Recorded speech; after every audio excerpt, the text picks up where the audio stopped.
शहर श्रीनगर में 30 घंटे के लिए वाटर डिस्ट्रप्शन देखने को मिलेगी 22 और 23 तारीख को इस महीने की। और इस वक्त हमारे साथ बात करने के लिए मौजूद हैं executive engineer water works department Srinagar city Anbarina Anjum, जो बताएंगे कि ये 30 घंटे की जो वाटर डिस्ट्रप्शन है इसके पीछे रीजन क्या है। इसमें खासतौर पे शहर श्रीनगर के कुछ इलाके, कई सारे इलाके हैं और उसके साथ साथ गांदरबल के कुछ इलाके हैं, तो वो जानते हैं इनसे कि रीजन क्या है इस डिस्ट्रप्शन के पीछे। बहुत शुक्रिया मैम अपना वक्त देने के लिए। तो 30 घंटे की नोटिस तो आ गई है कि फलानी इलाके में पानी नहीं रहेगा, डिस्ट्रप्शन रहेगी। सबसे पहले ये जानना चाहेंगे कि रीजन क्या है, किस वजह से ये वाटर डिस्ट्रप्शन जो है देखने को मिल रही है। Thank you.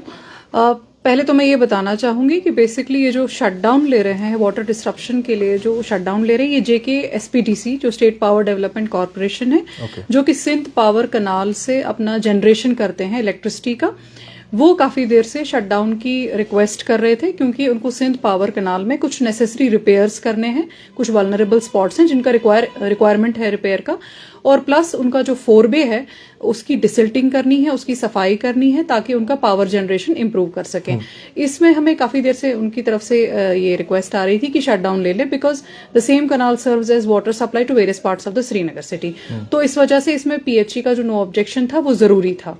साथ ही साथ इसमें इरिगेशन एंड फ्लड कंट्रोल को भी कुछ रिपेयर्स करने थे in the Sindh extension canal, downstream इसको सिंध एक्सटेंशन कनाल कहते हैं। तो इस वजह से शटडाउन की काफी देर से डिमांड थी। तो finally the date has been fixed on 22nd and 23rd of this month, जो कि as per the directions of higher authorities है। तो इसमें रिपेयर वर्क है, डिसिल्टिंग का काम है, तो ये सारा काम पीएचई डिपार्टमेंट हैंडल करता है, जल शक्ति डिपार्टमेंट हैंडल करता है, या ये काम जो है बाकी डिपार्टमेंट जो कंसर्न इसके साथ है, जैसे आपने कहा कि इसमें फ्लड कंट्रोल इरिगेशन डिपार्टमेंट का भी काम है या और भी कुछ डिपार्टमेंट्स हैं उनका काम है, तो वो हैंडल करते हैं? देखिए, एक ज्वाइंट कोऑर्डिनेटेड एफर्ट रहेगा between JK SPDC, State Power Development Corporation, Irrigation and Flood Control and PHE Department. JK SPDC का ये रोल रहेगा कि वो सिंध पावर कनाल में जो रिपेयर्स हैं वो करेंगे along with desilting of the 4 बे। 4 बे जहाँ से उनका फिर पानी जाता है for the generation of electricity in the old hydroelectric power project Ganderbal. उसके बाद इरिगेशन एंड फ्लड कंट्रोल का ये कनाल सर्व करती है irrigation to various parts of Ganderbal and Srinagar also. तो उसके लिए इरिगेशन फ्लड कंट्रोल का रोल भी रहता है because it serves for irrigation purpose. Finally इसमें पीएचई का सबसे इंपॉर्टेंट रोल ये है कि इट सर्व्स, जो सिंध से हमारे ये पानी आता है, it serves for water supply to huge population of Srinagar city. तो जैसे श्रीनगर सिटी की हमने बात की और इसमें मेनली गांदरबल से जो पानी आता है ये वो है, क्या कहीं इसमें दूध गंगा का जो वाटर प्लांट है जहां से उन इलाकों में जहां दूध गंगा का पानी आता है घरों में, क्या कहीं ना कहीं वो भी इम्पैक्ट होंगे? कुछ ऐसे इलाके भी इसमें मौजूद हैं? देखिए, दूध गंगा जो है वाटर फिल्ट्रेशन प्लांट वो क्रालापुरा में सिचुएटेड है और दूध गंगा का जो सोर्स है वो दूध गंगा नाला है, जो कि नवहार से भी कुछ डिस्चार्ज आता है, ऊपर दूध गंगा अपस्ट्रीम से और नीचे क्रालापुरा से भी। अब देखिए, क्योंकि दूध Ganga is a separate water supply scheme, लेकिन कहीं ना कहीं टेल एंड्स पे ये जो डिस्ट्रीब्यूशन सिस्टम है सिटी का, ये कनेक्टेड होता है।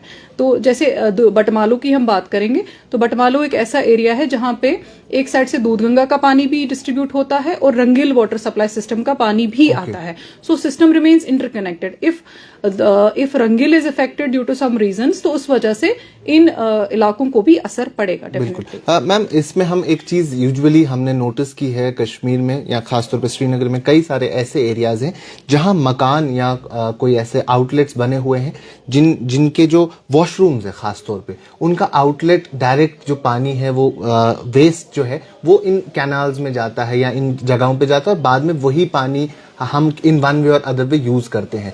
तो इनकी ट्रीटमेंट तो प्रॉपरली करते हैं डिपार्टमेंट, लेकिन क्या उससे और भी चीजों पे इम्पैक्ट होता है या असर पड़ता है किसी न किसी तरीके से? देखिए, इसमें मैं पहली बात ये बताना चाहूंगी कि there is J&K water resources regulation and management act, जिसके हिसाब से अगर कोई भी इंडिविजुअल या कोई भी पर्सन पानी में इस पानी को पोल्यूट करेगा by way of disposing of solid और any liquid, any sort of waste, so it is an offence as per J&K water resources act, and that person has to be suitably penalized, and या फिर even उसमें जो भी act के हिसाब से उसका जो है ऑफेंस है, तो उसमें it is a cognizable offence. और इसमें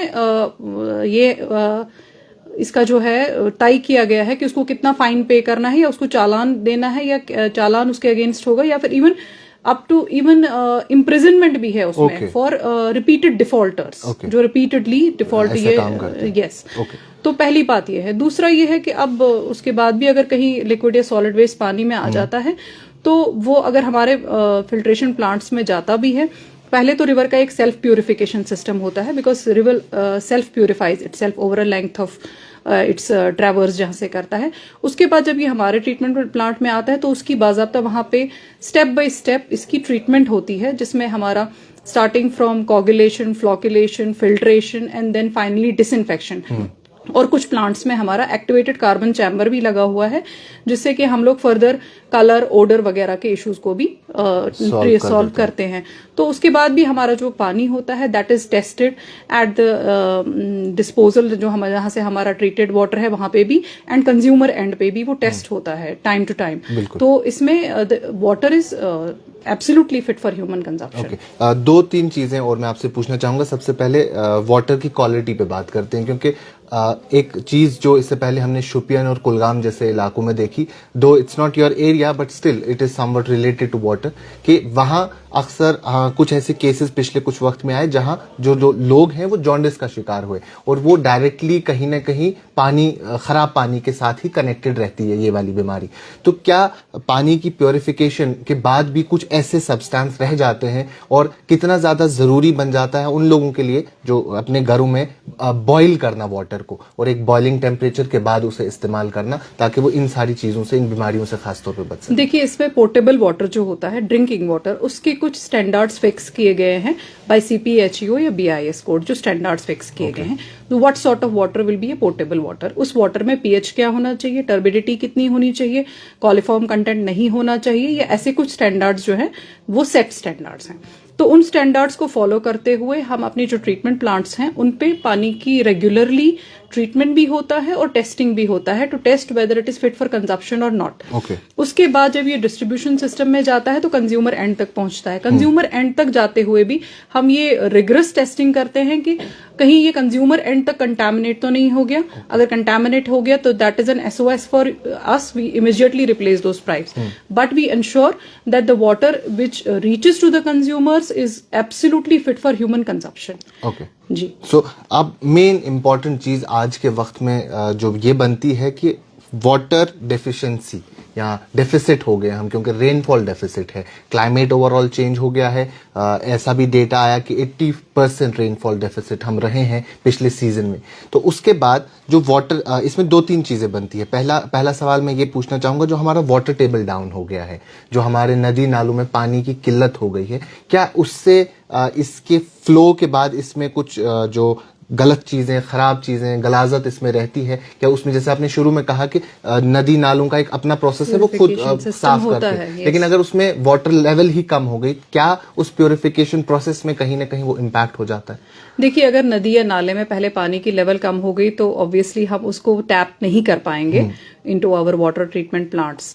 उसके बाद जैसे मैंने कहा, नदी का सेल्फ प्यूरिफिकेशन सिस्टम होता है in various stages, stage first, stage second, stage third and stage fourth, जिसमें अदरवाइज हमारी एक्वाटिक लाइफ भी इफेक्ट हो सकती है, मगर ये नेचुरल है that river has a self purification system. उसके बाद भी अगेन आई वुड से कि हमारे जो टेस्ट्स हैं और हमारा जो प्यूरिफिकेशन सिस्टम है that is as per standards, उसमें हम कोई कॉम्प्रोमाइज नहीं करते हैं। It is always our endeavour कि हम पब्लिक को बिल्कुल सेफ पानी जो है which is fit for human consumption, वही हम उनको सप्लाई। जो चीज ये चलती आ रही है कि क्लाइमेट चेंज की वजह से ओवरऑल पानी की किल्लत देखने को मिल रही है, तो what is the future course? क्या जल शक्ति डिपार्टमेंट के पास एक रोड मैप है? क्योंकि अब आने वाले मौसम वैसे भी गर्मी के मौसम है, और गर्मी के मौसम में पानी की जरूरत और ज्यादा बढ़ जाती है। तो किस तरीके से एक रोड मैप बनाया हुआ है, या कैसे वो केटर करेंगे उनकी नीड? एक्चुअली ये जो आप बात कह रहे हैं सही कह रहे हैं। हम लोग अभी काफी टाइम से, रादर लास्ट ईयर से ही we are facing the heat. There has been lot of receded हो गए हमारे water bodies, discharge has lowered, या एज लो एज की जो दाची गांव हमारा एक नाला हुआ करता था जो कि वाटर ट्रीटमेंट प्लांट निशात को फीड करता था, that has reduced considerably, the discharge has reduced so much so that entirely हमारा वाटर ट्रीटमेंट प्लांट उस पर बिल्कुल इस टाइम डिपेंडेंट नहीं है. We have resorted to other means for running this plant because Dachigam is running dry. So changes तो हो रहे हैं. We are experiencing a tremendous deficit of precipitation also. Then we resorted to other means. उसके बाद हमने इसी treatment plant में कहीं किसी और सोर्स से, सिंध से ही फॉर दैट मैटर, हमने पानी डाइवर्ट करके इसको रन किया. आगे का रोड मैप जो है समर्स में, सबसे पहले तो अल्लाह ताला से यही दुआ होगी कि प्रेसिपिटेशन हो जाए और हमारा जो ये डेफिसिट है ये फुलफिल हो जाए. उसके बाद पहले तो इरिगेशन जो हमारी डिमांड बढ़ती है समर में, in case there is a drought like condition, तो गवर्नमेंट को अकॉर्डिंगली उसमें स्टेप्स लेने पड़ेंगे और एक रोड मैप डिवाइस करना पड़ेगा, whether it be judicious use of water या वाटर सप्लाई इन शिफ्ट्स या अदर मीन्स. और वो और ग्राउंड वाटर का भी फिर ऑल्टरनेट सोर्सेज होते हैं जो कि एक्सप्लोर करने पड़ते हैं. There will be many things which will be decided. एक फ्रेमवर्क उसके लिए होगा जिसकी मुझे उम्मीद है कि जरूरत नहीं पड़ेगी. जो ग्राउंड वाटर की आपने बात की, इसमें आपसे ये जानना चाहूंगा, हमने साउथ कश्मीर रिसेंटली देखा कि वहाँ जो अचवल बहुत फेमस स्प्रिंग था वो कम्प्लीटली ड्राई हो गया था. आज उसमें एक लेवल तक पानी आया है लेकिन जितना होना चाहिए उतना अभी भी नहीं है. लेकिन वहाँ जो ग्राउंड लेवल है, वाटर टेबल है, वो काफी नीचे हो चुका है. 40 फीट 30 फीट पे भी पानी नहीं मिलता है आज के वक्त में. तो क्या श्रीनगर में अगर हम बोर्स का इस्तेमाल करें, बोरवेल्स बनाएं, तो हमें यहाँ अभी पॉसिबिलिटी है कि 20 फीट के आसपास हमें पानी मिले? आज की डेट में Srinagar is not much dependent on these borewells and ground water. Srinagar में जो मोस्ट ऑफ द हमारी स्कीम्स हैं they are running on surface water. अभी तक हम मोस्टली सरफेस वाटर पे डिपेंडेंट हैं, दो कहीं कहीं कुछ एरियाज में हमारे दिस ग्राउंड वाटर स्कीम्स भी हैं. अब ये होता है that with this drought like condition हमारे जो होते हैं एक्विफर्स जो होते हैं, एक्विफर्स देके ड्राइड अप, क्योंकि उसमें एक्सेस ड्रॉवल भी होता है और एक्विफर्स में फिर वो स्टोरेज कैपेसिटी भी खत्म हो जाती है जब तक कि एक्विफर रिचार्ज न हो जाए विद प्रेसिपिटेशन और एनी सॉर्ट ऑफ प्रेसिपिटेशन. फिलहाल तो श्रीनगर में ऐसा कोई मेजर स्कीम नहीं है जो बोरवेल्स पे है. कुछ ही स्कीम्स हैं जो बोरवेल पे चलती हैं. बट अगर फ्यूचर में हमें ज़रूरत पड़ी तो आई एम होपफुल कि श्रीनगर के कुछ एरियाज जो हैं, नॉट ऑल द एरियाज, दे जो कि ग्राउंड वाटर का भी मैप होता है, सर्वे होता है, जो उन्होंने टेस्टिंग की होती है, उसमें कुछ एरियाज हैं जहां पर हम बोरवेल पे डिपेंडेंट हो सकते हैं. बोरवेल से हम एक्सप्लोर कर सकते हैं, तो उससे हमारा डेफिसिट हम डेफिनेटली कर सकते हैं, उसको भी हेल्प हो जाएगा. बिल्कुल. लास्ट में मैम आपसे जानना चाहूंगा, जो अभी 30 घंटे के लिए 2 दिन का एक डिसरप्शन है, इसमें लोगों के लिए क्या कुछ चीजें हैं जो उनको करनी चाहिए, और दूसरा क्या हेल्पलाइन सर्विसेज वगैरह अवेलेबल हैं, और खास तौर पे जो इमरजेंसी जैसे हॉस्पिटल्स या नर्सिंग होम्स जैसी जगहें होती हैं, क्या उनके लिए पानी की फैसिलिटी टैंकर्स के थ्रू या किसी और तरीके से अवेलेबल रहेगी? देखिए, इसमें हमने डिटेल में एक प्लान फ्रेम किया है. जो हमारा 30 घंटे का शट डाउन होगा, ये आज रात को 2 बजे 22 को स्टार्ट हो जाएगा. इसमें हम ऐसा कर सकते हैं कि कल मॉर्निंग की जो सप्लाई है वो रिलीज हम करेंगे, so there it will not be a complete shut down. Plus हमारे जो बैकअप प्लान्स होते हैं, इमरजेंसी बैकअप प्लान्स है, जैसे रंगिल को हाफ कैपेसिटी या उस पर रन करने के लिए हमारा बिहामा का एक कंटिजेंसी प्लान है, जिसमें पातशाही कनाल से हम पानी को लिफ्ट करके रंगिल को हाफ कैपेसिटी पे चलाने की पूरी कोशिश करेंगे.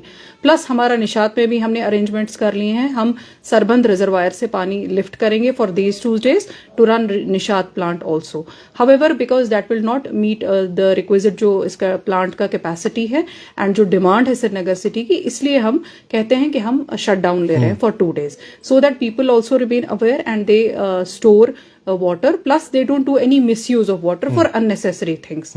उसके बाद जो हॉस्पिटल्स और इंस्टीट्यूशंस के बारे में आपने बताया, तो वो ऑलरेडी हमने हॉस्पिटल्स और इंस्टीट्यूशंस की जो है वो लिस्ट बना रखी है, उनके साथ हम टच में हैं. We have received a fleet of tankers from all the divisions of Kashmir, जहाँ से हमने उसके बाद establish किए हैं different filling points, क्योंकि filling points भी हमें पानी भी चाहिए उन tankers के लिए. So we have established filling points. We are receiving the tankers from all ends of Kashmir Valley, and we are already in touch with hospitals and institutions, and we will be catering to these hospital institutions to our tanker services. Thank you so much, ma'am. So ये executive engineer थे water works department Srinagar city के खास तौर पे, और इन्होंने हमें बताया कि किस वजह से जो ये शटडाउन या एक डिसरप्शन पानी की सप्लाई में श्रीनगर शहर को और उसके साथ गांधरबल के कुछ इलाकों में देखने को मिलेगी. एक तो मेंटेनेंस का काम है, और जो फ्लड कंट्रोल इरिगेशन उनका भी कुछ काम है उसके चलते होगा। उसके साथ साथ जो इमरजेंसी सर्विसेज है जिसमें खासतौर पे अस्पताल शामिल होते हैं उनके लिए पानी की सप्लाई का इन्होंने भी बंदोबस्त किया है और हेल्पलाइन सर्विसेज जो नंबर्स हैं वो भी इन केस ऑर्डर में मौजूद रहेंगे, तो आप in case of extreme emergency आप उन पर कंटैक्ट कर सकते हैं। लेकिन उसके साथ साथ पानी का एहतियात करने की काफ़ी ज़्यादा ज़रूरत भी है। हम जिस हिसाब से जिस कंडीशन से इस वक्त गुजर रहे हैं, जो क्लाइमेटिक चेंज ओवरऑल देखने को मिल रहा है, वो मद्देनज़र रखते हुए हमें पानी को बड़े एहतियात से इस्तेमाल करने की ज़रूरत है। अभी के लिए इतना ही। कैमरा पर्सन उमर डार के साथ शादाब गिलानी, कश्मीर लाइव, श्रीनगर।